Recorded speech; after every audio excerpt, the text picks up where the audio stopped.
In this video, I'm going to show this build that I did. It's a Chitty Chitty Bang Bang stage car.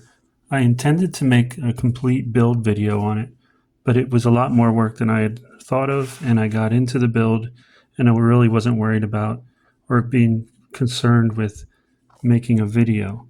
But I thought there's some things in this that could help some people out that might have to do the same job that I did. I did a lot of research, different places, how to build this, and this is what I came up with. I started with 2 pallets. The first pallet has some heavy-duty casters on it, on the bottom, and then the second pallet is what the car is built on. They do get screwed together in the end, but the bottom pallet with the casters comes off. So the wheels don't actually touch the ground, but the car can be moved around on the stage. And we had someone dressed in black. And even though I knew they were there, and because I made the car and I was in on it, I didn't realize that the person was there. I kind of forgot all about that. And it really looked like the car was just moving on its own. So take a look at these pictures and short videos and see if you can identify the things that I used to get this job done for free or almost free. And at the end of the video, I'll just go into detail on what I used and where I got it.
Okay, let me go over what I used for this, and you see if you guessed many of them. So first of all, I did say I used pallets, and I used scrap wood for the main body construction. There's plywood, there's 2x4s, and the body was wrapped with Luan or 1/4-inch underlayment type plywood that I cut into very thin strips, and I was able to wrap it around. And that I nailed with a brad nailer onto the body of the car. The hood is made from a trash can and also a little like kind of tub. It's a galvanized tub. On the hood ornament there, it looks like it's a bird. That I found that was part of a lamp.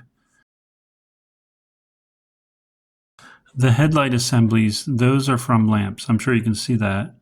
And what looks like lanterns on the body of the car, those are actually outlet covers that were brass, and I flipped them around, and there's 4 of them to form the box, and then I used other lamp parts to finish it up.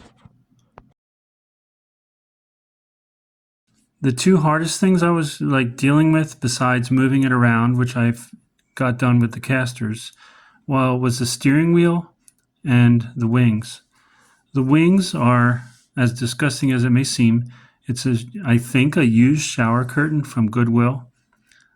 I did pay like $3 for that.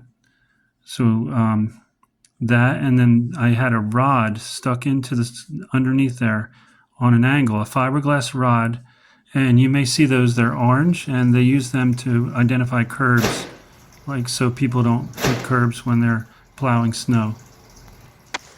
So the rod was at an angle, and then I would push it back in because the shower curtain that I had painted was glued to the rod and stapled to the body to form a wing out on an angle. So I would push it back in under tension, and then I had a little lever that I would put to lock it in place. You just pull the lever up and out it would pop. They're not huge wings, but it still served its purpose. And the steering wheel was from a bar stool that had a swivel on it. I took the bar stool apart, used the round part, circular part for the steering wheel, and the bearing I used so kids could pretend to be driving it and looked more realistic. The horn was a fun thing. The original horn is brass and obviously would be extremely expensive. So I found a broken T-Rex toy in the trash, painted it gold or brass color. I took apart a bicycle horn, and I put the horn bell inside the mouth, put a tube, and then put the bulb on the other end of it, and it worked, although not that great. Now the tires and wheels were fun too. The tires are from bicycles, which were found in the garbage, and the wheels are actually hubcaps from a Cadillac. Those were donated to me, and I spray painted them red. So besides the shower curtain and some screws and glue, I did buy some paint. Now onto the windshield. That is part of I believe that was from a grandfather clock, where you can look, it's a door where you can see the pendulum going back and forth. So I mounted that there, and I also obviously took the glass out for safety. And the interior is materials that were donated from a material shop, and the front seats are children's chairs from like a preschool or like a kindergarten type seat. So after we were done with our show, I listed this on Facebook Marketplace, and I donated it to a school in New York. And the guy drove down to New Jersey about 4 hours, picked it up in his truck, and took it and cleaned it up because it had been sitting for a little bit, used it in their show, and then it ended up at like a wedding venue site, like maybe a winery or something. And as far as I know, it's still there.